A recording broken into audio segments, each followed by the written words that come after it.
भगवान महावीर के प्रमुख शिष्य गौतम भगवान महावीर से पूछते हैं कि जब एक साधु की हत्या करने से अनंत जीवों की हत्या का पाप लगता है तो क्यों एक आम आदमी की हत्या से अनंत जीवों की हत्या का पाप नहीं लगता। किस वजह से एक आम आदमी की हत्या एक साधु की हत्या से अलग मानी जाती है।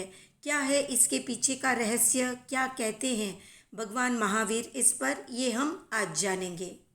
तो व्याख्या प्रज्ञप्ति आगम के 9वें शतक में भगवान महावीर बताते हुए कहते हैं कि जब कोई व्यक्ति किसी पुरुष को मारता है तो उस समय वो केवल उसी पुरुष का वध करता है, कभी उसके साथ अन्य एक जीव का तो कभी अन्य जीवों का वध भी हो सकता है।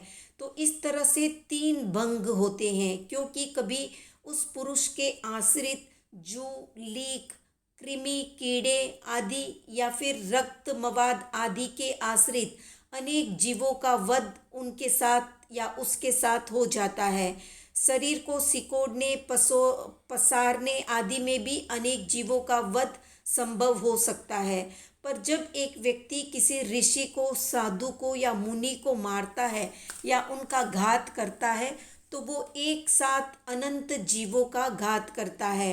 ये एक ही भंग होता है। इसका कारण ये है कि ऋषि अवस्था में वो व्यक्ति सर्वविरत होने से अनंत जीवों का रक्षक होता है, किंतु मर जाने पर वो अविरत होकर अनंत जीवों का घातक बन जाता है। इसलिए जीवित रहता हुआ ऋषि अनेक प्राणियों को प्रतिबोध देता है।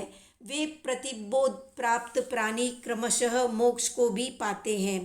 मुक्त जीव अनंत संसारी प्राणियों के अघातक होते हैं। इसलिए उन अनंत जीवों की रक्षा में जीवित ऋषि कारण है। इसलिए कहा गया है कि ऋषि घातक व्यक्ति अन्य अनंत जीवों का एक साथ घात करता है।